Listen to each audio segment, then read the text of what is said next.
Everybody, welcome back to Big Crypto here. My favorite thing to talk about, XRP. We're going to get into some pretty interesting news coming out of the Ripple SEC meeting, a major wallet upgrade, and finally, what has a spot Bitcoin ETF got to do with XRP?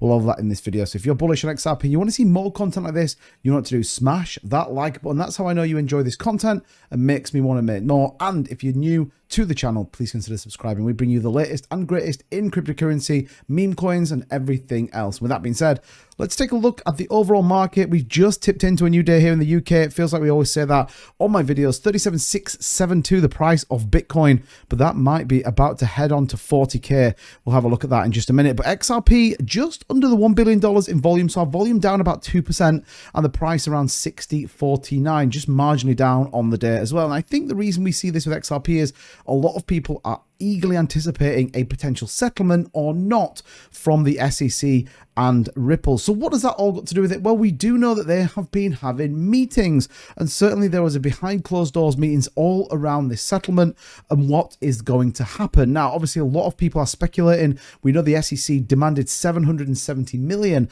and I just think the reality here is that that's not going to be a thing. When they truly understand what the actual value is, or even what they're trying to go after, it's significantly less than they may think.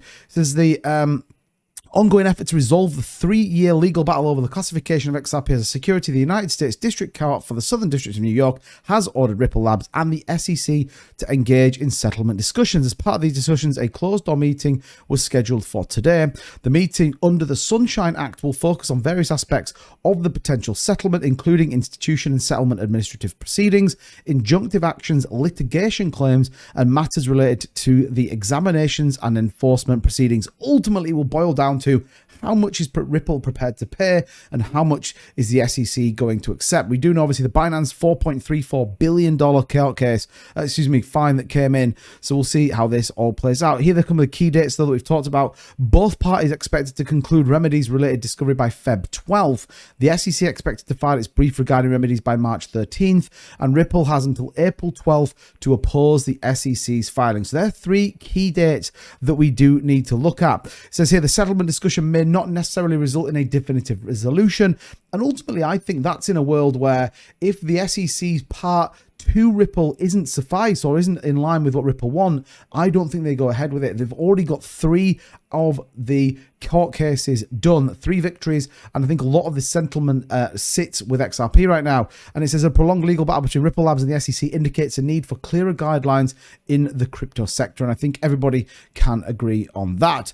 So what else have we got going on? Now, I talked a little bit about the spot Bitcoin ETFs, and this doesn't directly relate to XRP. However, we do know once again there is another ETF put in. So Panda Asset is another big spot ETF application that's gone in. So the trust was formed as a Delaware statutory trust on November 16th. The purpose of the trust is to own Bitcoin transferred to the trust in exchange for shares issued by the trust. So again, another big spot ETF. If one of these, bear in mind we've got Grayscale, BlackRock, ARK Invest, Wisdom Tree, CBOE, all of these other ones, then expect the price of Bitcoin and everything else, including XRP, to move. Now, there's a lot of debate of whether there would be an XRP ETF, and I think as XRP moves into its maturity around financial institutions, we know that's been built out, then there absolutely could be this desire that an XRP has a ETF as well.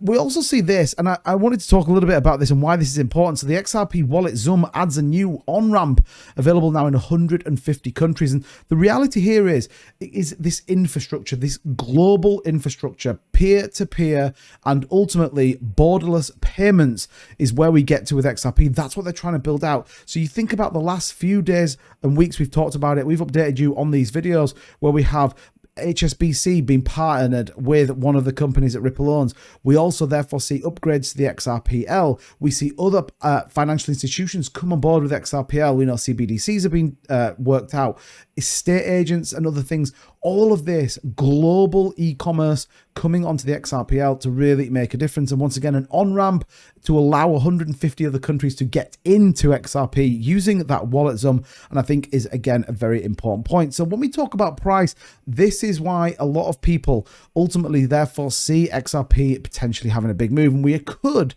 just be about to close November in style. Ripple's price continues to hold above the 50-day SMA at 5897 as community members anticipate a move soon.